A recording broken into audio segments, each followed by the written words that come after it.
Everyone knows the bumblebee. It is a familiar insect found in all parts of the United States. Few people, however, have had the opportunity of looking into a bumblebee's nest. The bumblebee usually chooses the abandoned nest of a mouse, a chipmunk, or a ground squirrel. In April, the bumblebee crawls out of the earth where it has been hibernating all winter. Immediately it begins the search for a deserted nest. Back and forth flies the bee, searching, looking, occasionally landing to examine the ground more closely. Eventually, the bee finds a nesting site. One day in mid-May, we caught a queen bee coming out of an old deserted ground squirrel burrow. After capturing the queen, we dug up the tunnel. At the end of the tunnel, we found the old ground squirrel nest, which had now become the nest of a bumblebee. We took the nest indoors and placed it in a cigar box. A piece of glass under the cover allows us to look inside. The bamboo tube leads through the window screen to the outdoors, permitting the queen to go out and find food. Now we can watch the queen at home. The big yellow lumps under her feet are cocoons. They are the result of the first group of eggs laid in early May. On the right and left-hand side, you can see the clusters of brown wax cells which contain the young bees in the grub stage. On the left, you can see the honey pot, where the queen keeps a supply of honey for a rainy day. It must be raining today. On cold days, the queen takes a position like a setting hen, brooding the hive and keeping it warm.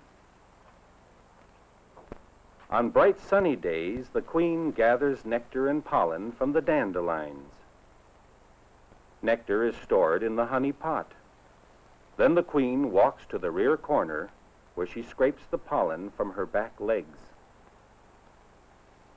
By this time, those of you with sharp eyes have noticed something. See the little brown mites crawling on the rim of the honey pot and on the queen? They are harmless parasites found in the nest of almost every bumblebee. One day in late May, the first new little bee appeared. The first workers are only half the size of the mother queen. Nevertheless, the tiny bee immediately begins to work in the nest, just mother's little helper. Within a few days, other workers appear. Busily, the workers visit late spring flowers, gathering nectar and pollen. With abundant food, the hive prospers. The second brood has changed to cocoons. Each day, new workers emerge from cocoons. Each day, new strength is added to the hive. And then one day, tragedy struck. The queen went out and she failed to return. Now a nest without a queen is a nest without a future, for it is only the queen that can lay fertile eggs. Finally, we decided upon desperate measures. We captured a queen of the same species and placed her in the cigar box nest. A plug of cotton prevents the queen from escaping. The workers, however, must go in and out for food. Each time a worker comes along, we let him in. Then quickly replace the plug so that the queen cannot escape. A watch is kept inside, too. Each time a worker starts down the tube, a signal is given. The plug is removed, then quickly replaced so the queen cannot escape. Finally, we replace the cotton with a small wooden plug, which reduces the size of the entrance so that only the small workers can get through and the larger queen cannot escape. And that is the way we kidnapped a queen and saved the nest. The new queen quickly adopts the nest as her own. Summer brings an abundance of flowers like the bergamot, and the bumblebees are busy gathering food. Only insects with long tongues can reach into the deep flowers of the bergamot to tap the supplies of nectar. The bumblebee has the longest tongue of all bees, a tongue that slides up into the mouth and folds under the chin. The long tongue of the bumblebee can easily reach into the deep throats of the red clover blossom. The honeybee with a shorter tongue tries hard to reach the nectar, but succeeds only with the shorter blossoms and eventually gives up. The red clover depends upon the bumblebee for its future existence. The bumblebee travels from flower to flower, pollinating the blossoms and helping to set the seed. It is difficult to produce red clover seed without the bumblebee. The farmers of New Zealand made that discovery years ago. They were able to raise wonderful crops of red clover, but they couldn't produce the seed. Then someone realized that the bumblebees were missing. Only after bumblebees were imported to New Zealand was it possible to raise red clover seed in that country. With increased supplies of food, new storage places have to be found, and the workers are busy cleaning out empty cocoons. A rim of wax around the edge reinforces the cocoon. Each worker, in turn, unloads its supply of nectar by compressing the abdomen and squeezing the stomach dry. Now watch the lumps of pollen fall as this worker pries them from the basket of hairs on the back legs. This pollen will be used as a future supply of food. The search for food continues throughout the summer. Bumblebees are large enough and strong enough to walk over the milkweed blossoms without danger of being trapped by the clusters of pollen that cling to the legs of visiting insects.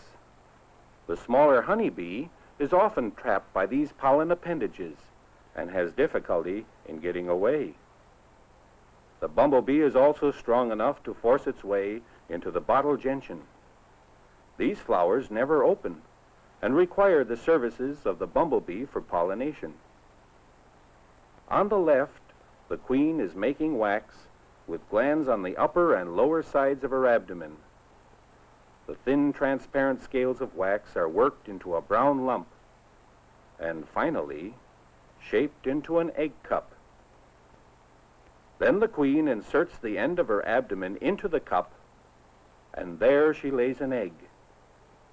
As soon as the egg is laid, she covers the cup with wax. Now we remove the top and see the glistening white egg inside.